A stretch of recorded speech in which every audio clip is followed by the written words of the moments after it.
Hello, Graeme. Hi, you Hey, how probably you doing? remember me vaguely. I'm one of the minor investor in Yarrabilla. Yes. Um, I got Your a couple your of name sounds familiar, Graeme. Have we chatted Graham before? Collins. Pardon?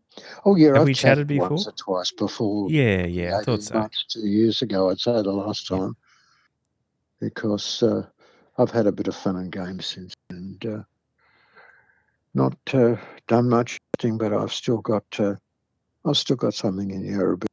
One of the things I want to talk to you about is whether it's worth going on with it. Because it looked as if it probably was going to be, but I'll have to sort a couple of things out before I do. But Sure. anyway, we'll see how we go. I've just got, what do you call it? I've had a little RBA problems, is the best way to put it. Right. Okay. Okay. And so what I will ask away, what did you have on your mind? Well, I got two things on my mind. One, is Queensland still worth buying into on a domestic basis? Yes. Because I am a broker, and at the moment I'm dickering with a bloke who is I've got several contacts who are in the let's go into area for people, and one is saying don't go anywhere near this state. One is saying we can do it as well anywhere, and one says um, but another one's a lot better. Where do you Right. think the best state is at the moment? Thanks for the broad question there, Graeme.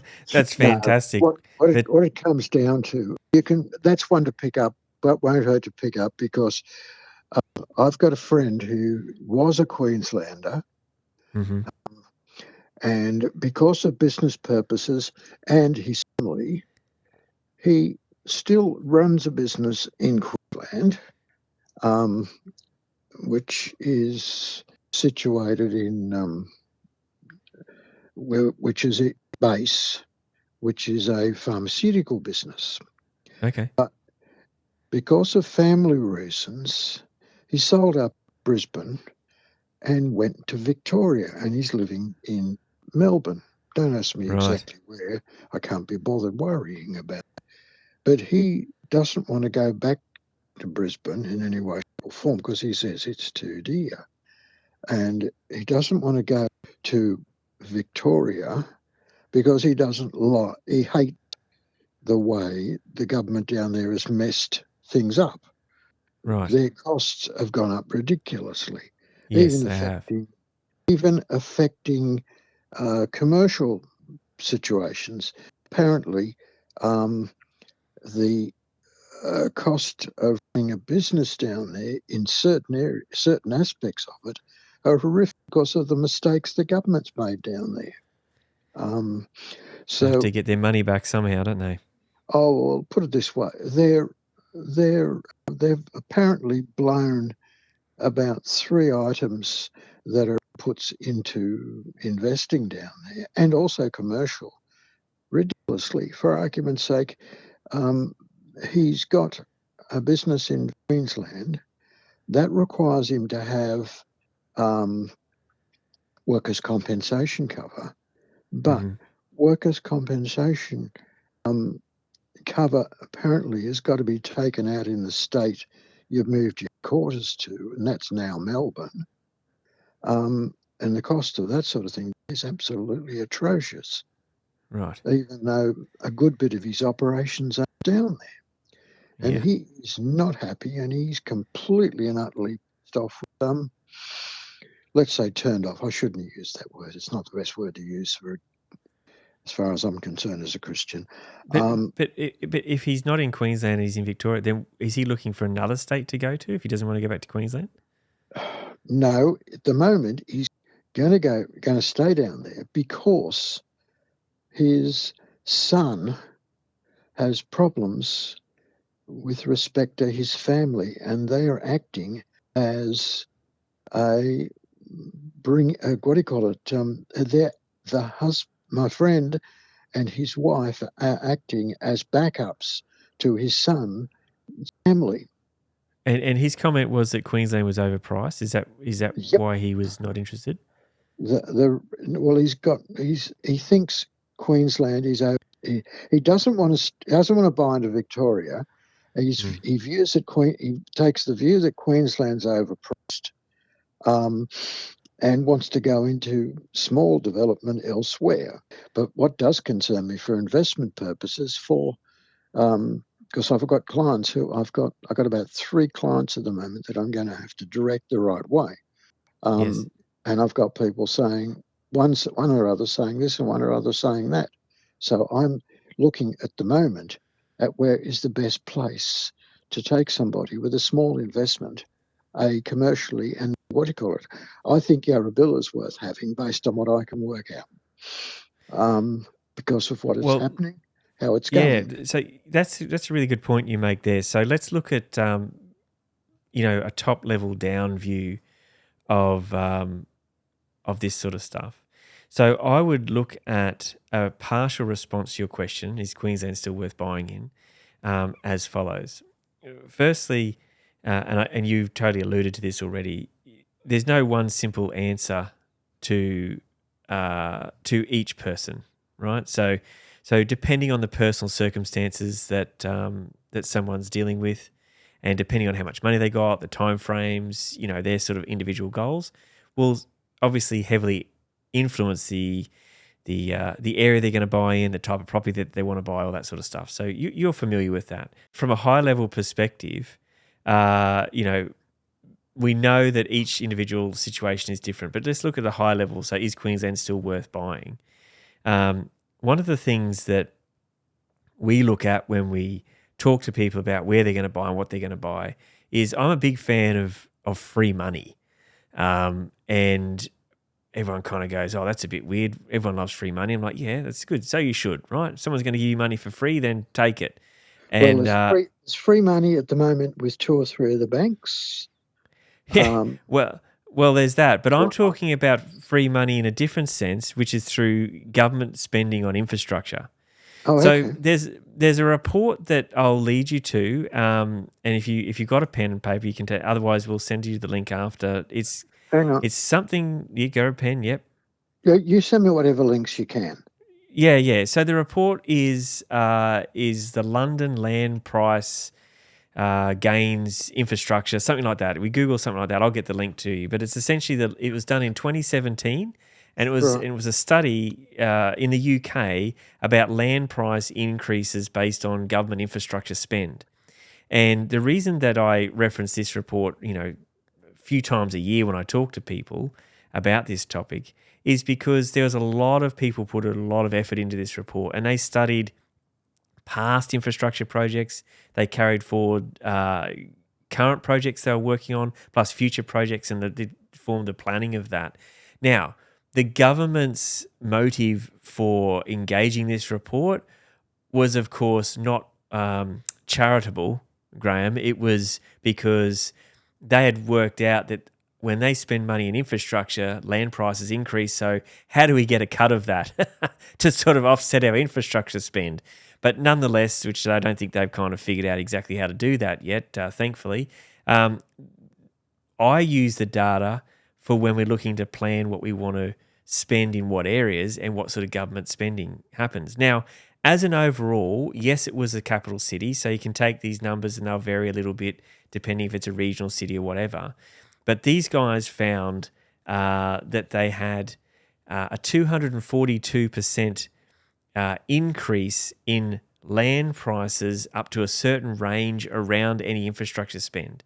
So that meant that if they spent $1 billion on infrastructure, the land prices in a certain area around there, up to about 1.5 Ks, I think it was, grew by 2.4 billion, right? So that's what they were saying. And that was discounting natural market movements and this and that. They were pretty specific about what they did. So if you look at something like Brisbane, and Brisbane at the moment has got a spend, when I last checked, and look, it could change. Who knows what's going on with these Olympics, but they'd currently said something about 7.1 billion in spending, infrastructure spending for the Olympics, then if we do 7.1 times 2.42, it was something like 17 billion.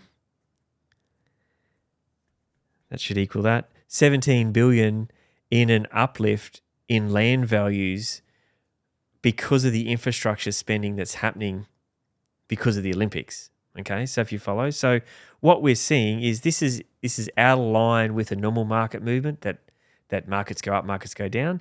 They're talking about if a government puts in this much money, then they get $2.42 for every dollar they put in terms of land price movements.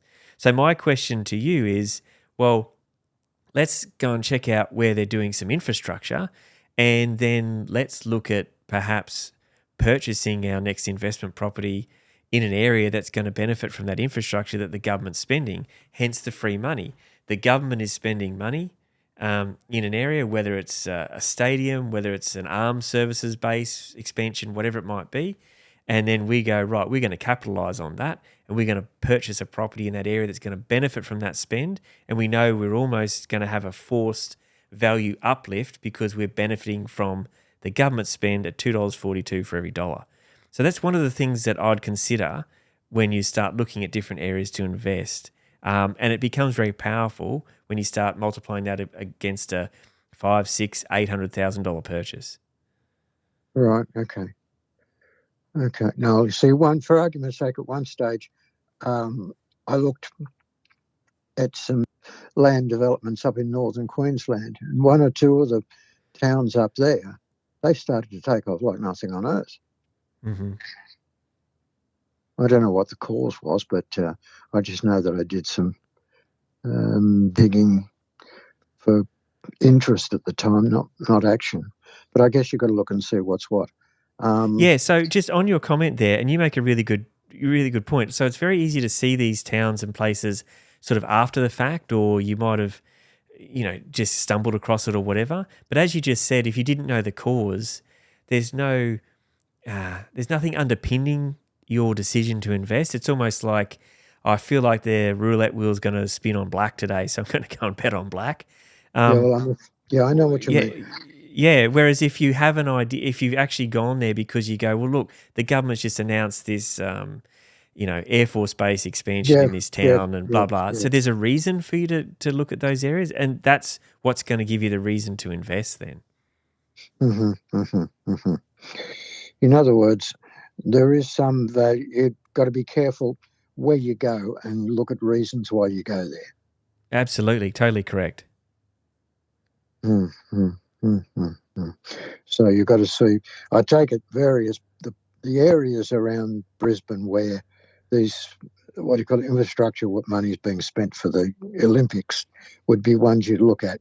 You wouldn't look at others you wouldn't look at improved areas is what it comes down to. You'd be better to buy a vacant block of ground in a given area and then build on it. Yeah, so you broaching into then, are you going to improve the property or not? That's, I think what you're saying is mostly correct, but it's not as simple, in my opinion, especially with Olympic spending, because it's not a new train station. I mean, they might do a new train station, but a new stadium is not necessarily, after it's done, it's not a daily function like a train station is, like the London report. So when you look at these things, there's a whole bunch of flow-on effects. So is it making Brisbane more livable? Therefore, do people want to move there? Therefore, the whole area is benefiting from some of these infrastructure projects, not just 1.5 k's around a new station. Therefore there's new businesses, therefore the commercial areas you can look at, there's residential areas. So there's all sorts of things that go into following through, making that decision. Now, I'm not just promoting Brisbane. I'm just answering your question here, is Queensland still worth buying? And if someone's spending a lot of money in that area, as in a government entity, then my argument would be it's worthy of consideration at the very least. Now, it's not discounting anything else, but it's worthy of consideration. Okay, I understand. In other words, the cost factors up there are likely to not be, you might be buying a little bit dear than otherwise, but if you've got a benefit coming from these things, the value is going to jump anyway. That's the theory, and that's what the data says, yeah. Yeah. Okay. No, because no, I've listened to about 4 or 5 different Some of them I don't trust. Um, I wouldn't go anywhere near with one bloke because of the attitude of the bloke behind it, and I wouldn't get involved. I wouldn't get involved with him because he treats anybody who, well, he was treating me effectively, not as somebody who was a partner with him. He was treating me as somebody who was bringing somebody to him on a platter. Now, Right. it's not the sort of guy not the sort of place not the sort of organisation you're going to deal with. No, you got to be able to connect with people, mate. I mean, that's, you know that. You've been doing business long enough to know you get a good gut feel for something or not. And I don't know where some of these people get off on treating others, but, it seems to be what they do. I talked to one young bloke I met who is in what do you call it? Oh, a group of guys in Sydney in an organisational structure who are basically getting together for their own benefit. And he is a nice young bloke, but he's got no concept of whether he's got a saleable product. And with Right. the company he's with, he hasn't got a saleable product because effectively you can't talk sanely or sensibly with anybody apart from a limited number of people. But anyway, effectively, bring the client in and forget about it was the way this bloke was going on. And as far as I'm concerned, I'm not interested in that. No, So, fair enough. because he's not the sort of bloke I would trust with my clients. Yeah, well, trust is a big thing for sure. Totally agree. And did you say you had 2 questions? So Queensland was one. Was there another question you Well, had? the other one basically is commercial, in your view, worth it as an alternative to investment in what do you call it, in domestic real estate? Yeah, so residential. So residential versus commercial? Yep, Yeah. that's right. Yeah, so is commercial worth it? Yeah, I would 100% look at commercial. And whilst there's many of the same parameters you would perhaps view when you look at commercial versus residential, there's a whole set of different ones as well. For example, the color of the bench tops in the commercial, semi little kitchenette is probably not as important perhaps as the color of bench tops in your rental property or your own home. There's a few things like that which is more touchy-feely. There's less touchy-feely in commercial, which is great because I prefer the less touchy-feely. It's more numbers and it just sort of put it on a spreadsheet and does it make sense, yes or no? But the underlying fundamentals about buying the property are very similar based on the area growth. I mean, when you buy a property, you're not necessarily buying that property, you're buying that area. And that's what people sometimes forget. The property is a side issue to the end result of you buying in a particular area. You can have an awesome property, well built mansion, whatever, in an absolute disaster of an area, and it's not going to perform. And yet the reverse can be totally true as well. So you can have quite a rundown thing. We all know that those rundown houses that just really is going for land value, but they've gone up heaps because the area is good. Some places near water are like that in Queensland, New South Wales, Victoria. There's an empty block or it's an old fishing cottage and it's now worth $4 million or something. Yeah, I So know what you there's all mean. that. Yeah, Yeah. So it's all yeah. based on what the area you're buying. So the area is actually really important In to the other words, property. the area is sometimes more important than the what do you call it? Then the Than structure. the structure. Yeah. Yeah, I'd Yeah. agree. I'd agree with that because the area is the thing that goes up and not so much the structure itself, of course. So Otherwise, to very answer your deaf. question, yeah, Yep. with your resi versus commercial, yeah, a lot of people feel more comfortable with residential because they know it and they know it Mhm. because they live in it, right? Yeah. Yeah. Whereas I'd say that's okay if that's what you're comfortable with, then do that. That's no worries about that. But I'd also say that um, don't stay there. If you're looking for something else and you're looking to be, learn something new or whatever. And especially if you operate a business out of commercial premises, well, you actually know commercial a lot more than what you probably think. And you start to begin to overlay that with your existing residential knowledge, you'll get a good feeling for what commercial is about. The thing with commercial is, if you really had to boil it down, uh, residential is emotional, and you usually get a tenant. The tenants are hard work because there's a lot of laws surrounding There's not a going to say hell of a lot. favouring the tenants, but I know. because it's a person's life, right? It's not a business; it's a person. So there's a lot of laws around supporting rentals and tenants and what have you. So there's that. Whereas in commercial, it can be longer drinks between tenants depending on the area sometimes. But all the outgoings are paid. It can be anything from a 4 concrete walls, which is hardly any maintenance on. There's things like that has some big benefits on commercial, besides the fact that you're getting a net, revenue as opposed to a gross revenue that you got to take a whole bunch of stuff out, like running costs and other bits and pieces. So they are very different, but I would suggest to someone, if they're either done residential in the past or they're ready to move beyond residential, then totally commercial is worth looking at. Right. Okay. See, for argument's sake, I think Yarrabilla, Yes. provided I can get away with being able to proceed to buy it and persuade some people to do a couple of things for me. I think based on what I can see, that it's not a bad proposition, because I think it's a growing area. So values will go up in that area. Even a piece of commercial real estate will go up, and you don't have to worry about has it got gold taps or what's it got, for the able to sell it to somebody. That's right. Yes, it is definitely less stressful in that regard from the whole touchy-feely side of things. And yeah, I think that that area is growing lots. I mean, it was originally started by Lend Lease, that estate. It was recently, in the past 12 months, I think, bought by Stockland. Stockland have rebranded it, and they've sort of given it it wasn't run down at all. It was going great, but they've given it their Stockland flavour, put some more signs up, and they've done a big new display village and the display office and stuff like that there.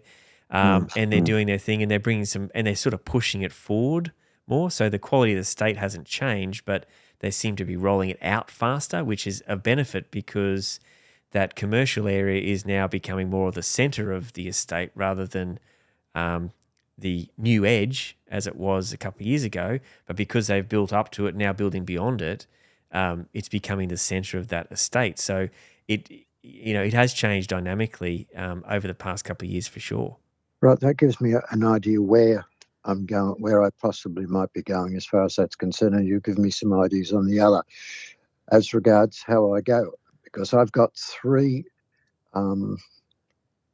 potentially three, maybe four situations so far as domestic stroke rent vesting stroke how's it best for clients to go.